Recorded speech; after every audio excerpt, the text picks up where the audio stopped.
Christianity ಅಂದ್ರೆ ಕ್ರೈಸ್ತತ್ವ. ಈ ಒಂದು ಕ್ರೈಸ್ತತ್ವ, ಕ್ರಿಶ್ಚಿಯಾನಿಟಿ ಎನ್ನುವಂಥದ್ದು ಒಂದು ಮತವಲ್ಲ, ಒಂದು ಧರ್ಮವಲ್ಲ, ಒಂದು ಕುಲವಲ್ಲ, ಒಂದು ಜಾತಿಯಲ್ಲ. ಯೇಸು ಕ್ರಿಸ್ತನು ಈ ಲೋಕಕ್ಕೆ ಬಂದಿದ್ದು ಒಂದು ಧರ್ಮವನ್ನು, ಒಂದು ಜಾತಿಯನ್ನು, ಒಂದು ಕುಲವನ್ನು ಸ್ಥಾಪಿಸಲಿಕ್ಕೆ ಅಲ್ಲ.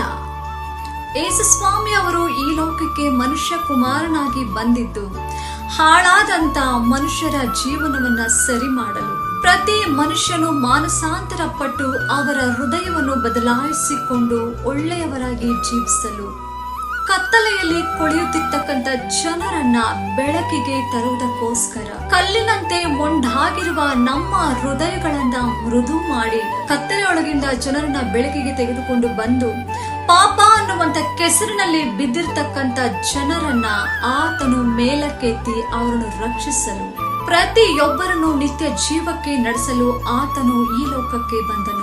Christianity it's not A religion, the way of salvation. Hallelujah. Christianity ಅನ್ನುವಂಥದ್ದು ಒಂದು ಮತ, ಒಂದು ಧರ್ಮ, ಒಂದು ಕುಲ ಅಲ್ಲ. ಕ್ರಿಶ್ಚಿಯಾನಿಟಿ ಅನ್ನುವಂಥದ್ದು ರಕ್ಷಣೆಯ ಒಂದು ಮಾರ್ಗ, ನಿತ್ಯತ್ವದ ಒಂದು ಮಾರ್ಗ. ಹಲ್ಲೆಲೂಯಾ.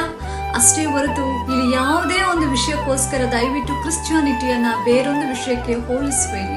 ಕ್ರಿಶ್ಚಿಯಾನಿಟಿ ಅನ್ನುವಂಥದ್ದು ಒಂದು ಜಾತಿ, ಕ್ರಿಶ್ಚಿಯಾನಿಟಿ ಅನ್ನುವಂಥದ್ದು ಒಂದು ಧರ್ಮ, ಕ್ರಿಶ್ಚಿಯಾನಿಟಿ ಅನ್ನುವಂಥವರು ಬೇರೆಯವರು, ಕ್ರಿಶ್ಚಿಯಾನಿಟಿ ಅನ್ನುವಂಥವರು ಆ ದೇಶದವರು, ಈ ದೇಶದವರು ಎಂಬುದಾಗಿ ಹೇಳಬೇಡಿ.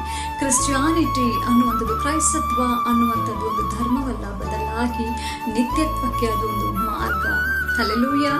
ದೇವರ ನಾಮಕ್ಕೆ ಸ್ತೋತ್ರವಾಗಲಿ.